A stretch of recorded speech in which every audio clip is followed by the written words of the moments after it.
നീ എന്തോ ഉമേഷ് എങ്ങനെ? നിന്റെ അമ്മ നിന്നെ കുറിച്ച് എത്രമാത്രം പറയടാന്നറിയോ? നീ ഞാൻ പറയുന്നൊന്ന് കേക്ക്. കുറച്ചാൾ നിന്റെ അച്ഛന്റെ കടയിൽ സഹായത്തിന് നിൽക്ക്. ഇതാ നിന്നെ പഠിപ്പിച്ചതിന്റെ ലോൺ അടയ്ക്കാൻ സ്വന്തം പറമ്പ് വരെ വിൽക്കാൻ വെച്ചിരിക്കുക. നീ എവിടെ ചെന്ന് നിന്നാ പുള്ളിക്ക് ഇതൊരു ആശ്വാസമാവില്ലേ? നിന്റെ സപ്ലൈ എക്സാമിനൊക്കെ ഞാൻ ഹെൽപ്പ് ചെയ്യടാ. രാവിലെ 5 മണിക്ക് വീട്ടിലേക്ക് വാ, ഞാൻ ട്യൂഷൻ എടുത്തു തരാടാ. നിന്റെ അമ്മായിക്ക് എടുത്തോളാ ട്യൂഷൻ. 3ാം ക്ലാസ് നിനക്ക് ഫസ്റ്റ് റാങ്ക് കിട്ടി അന്ന് തുടങ്ങി എനിക്ക് ഗതികേട്. എടാ നന്നായി പഠിച്ചു നീ ഒരിക്കലും നന്നാവും പോണടാ.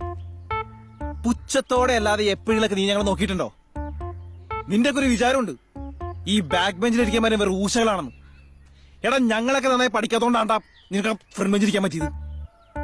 മെറിറ്റ് സീറ്റ് കിട്ടിയപ്പോൾ നിന്റെ അഹങ്കാരം താങ്ങാൻ പറ്റാത്തോണ്ടാണ് ഞാൻ കാശ് മുടക്കി എഞ്ചിനീയറിംഗിൽ പോയി ചേർന്നത്. എടാ ഒരൊറ്റ പൈസ പോലും ഫീസ് കൊടുക്കാണ്ട് പഠിച്ച നീയൊക്കെ എന്താണാടാ? ഞങ്ങൾ കുറച്ച് സാധാരണക്കാരെ അടക്കുന്ന ടാക്സ് കൊണ്ടല്ല ഗവൺമെന്റ് ഒക്കെ നിന്നെ പഠിപ്പിക്കണത്. നീ IELTS ടോഫലും കൂഫലും ജിമാറ്റൊക്കെ നീ പോയടാ. എന്റെ പേര് ചോറിന്റെ ആവശ്യത്തിനാ നിനക്ക്?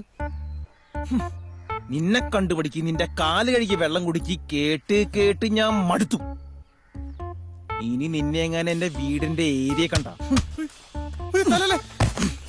കത്തിച്ചോടാ പഠിപ്പിച്ചില്ലേ?